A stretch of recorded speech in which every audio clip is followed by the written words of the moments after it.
Let's talk about unconscious bias. Is it killing your trading growth and gains? Stay tuned. Hey traders, warm welcome to you. I thought this would be an interesting one. So I don't know if unconscious bias is exactly the right bucket to put this in, but I'm not a scientist, I think it's close enough. So unconscious bias is when you take an opinion about someone or something unconsciously without realizing it, and that affects your decision making. And so we're all guilty of this. We're all humans. I think it's a survival thing, right? I mean, you might be walking down the street and you may judge someone's behavior and appearance and take an unconscious bias from them. So you might say, hey, listen, that person is wearing stuff that I tend to associate with criminals, or the way he walks, or the way he looks, and there's loads of stuff about that. But that sometimes can make you go, oh, okay, and you make a subconscious bias from it. You make an unconscious bias from it. In fact, the other day, walking out of a restaurant, and there was a chap walking along, and we're walking out this nice restaurant, walking down the street, busy city centre, and he was acting just unusually. And just instantly, I noticed him. He had really kind of odd mannerisms, and he was swinging his hands around, and you know, and city centre, you're going to get this. But of course, your attention's over there. Your unconscious bias is, hey, just avoid that guy. He just looks like who knows, unpredictable character. So that was an unconscious bias. Now, it could have been a perfectly normal guy having a phone call, just being animated, an argument or whatever, but unconsciously I've made a judgment, a snap judgment, and I'm just aware of them. Now, it turned out there was nothing wrong. It was just a guy on a phone. Who knows? Was he loud? Was he on drugs? Was he drunk? I don't know, but he was just a guy in the city centre doing that. But of course I made an unconscious bias. So let's flip it to trading. I'm sure you've done the same, by the way. Before you flip to trading, you've walked down the street and you've made an unconscious bias, and maybe you've done something to that. As an old lady there, and you've, oh, I'll help you cross the road on here, or maybe there's this and that, and you've moved out the way of someone, or whatever it may be. You made this unconscious bias about a person. Maybe you met someone who's a friend or a friend in a bar, and immediately you've made a judgment on them by the way they look and the way they're dressed. Rightly or wrongly, separate discussion, not going to get into that. However, let's talk about trading, let's talk about edge, let's talk about improving our profitability.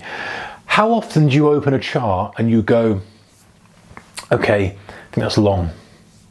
And then you look and try to reinforce that instant decision.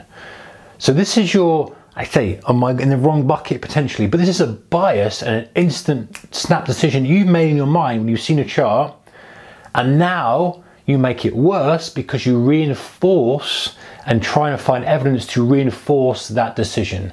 So you look at this chart, you bring it up on your screen and go, man, that's bullish. And maybe you don't, maybe you go, oh, look, it's going to turn. But whatever it is, you look at it and you make that judgment. And then it's almost like that's the commitment. Once you see it and you've instantly made the decision and gone, hey, that's a bullish chart, I want to get long. That might be unconscious, it might be a snap judgment, whatever it is. You then spend the next few minutes, the logical mind goes to back that up. And so you go, yeah, definitely it's long. I mean, look, you know, there's an uptrend here. We're well above the moving averages. We've broken above the high. We're kind of on day one of that. You start to add all this structure and you ignore some of the valid counter arguments to this, which are, hey, 1, 2, 3, we're on a fourth leg up here. Maybe we due a bit of a deeper pullback. We're really stretched away from the moving average, which is an unusual position to be in for a longer period of time. And you ignore these type of things, and all you do is look for evidence to support that initial impulse, which was it's long, it's long, it's long. And again, it might not be the specific example, but you get the idea. Many times you've probably done that. You looked at a chart and you've gone, I think it's a short, I think it's a long, and then you've reinforced and added evidence to support that. And before you know it, you've taken the trade because you've had all this overwhelming evidence, and you just go, this guy's definitely going up. Man, look at this evidence for it. And because you've ignored all the other stuff.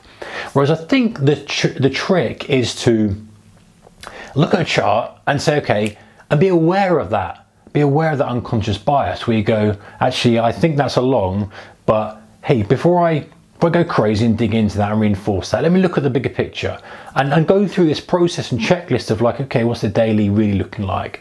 You know, how do I judge the strength of a trend? How do I judge when the trend might be exhausting? How do I judge the time of day if I'm trading intraday? How do I judge whether there's a catalyst from the Fed or whatever it may be? How do I judge this from purely objective perspective. If I didn't see the chart and I was blindfolded and someone said, hey, I want you to describe to me a bullish scenario or a trend that's ending or a trend that's about to end, and doing that rather than having the visual input just helps you reframe things.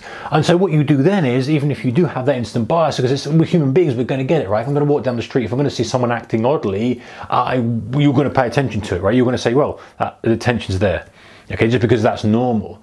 And so we can't avoid this as human beings. I don't think we can avoid the impulse of it. It's how we act on it that I think is more interesting. From a trading perspective, we have that impulsive bias, that unconscious bias, and we go, hey, yes, I may have immediately thought that's that, but actually, let me step back a little bit, look at the bigger picture. Now, you might still think that's good long, and the benefit and the kind of evidence for it outweighs the evidence against it, fine. But at least you are looking at it objectively, and you see the hidden risk in a trade. I know this is an extreme example, but too many traders go, and guys, I've been there. And this is why I do these videos. So I go, hey, this is what I did to stop me doing this, or this is what I'm working on to stop me doing this, depending on what level we're talking about, what we're doing.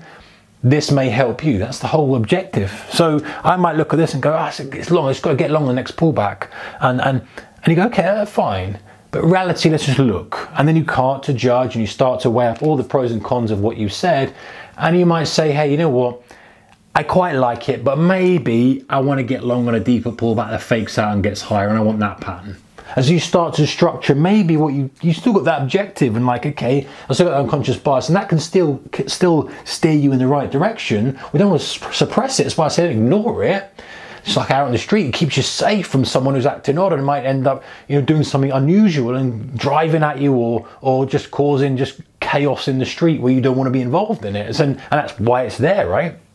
It's like the unconscious bias. It's there to protect us, and it's there to generally guide us with that intuition.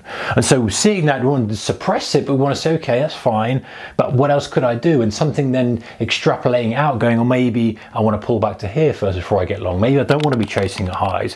Because if you just act on that, like it's going higher, it's above moving averages, it's this and that and the other, I'm just going to buy, I'm going to go long. And of course, then it pulls back and stops you out, and you're frustrated, and then it's a cycle of frustration and all this type of stuff. So watch out for your unconscious bias. It could be killing your growth and gains. So the next one, take care. Bye-bye.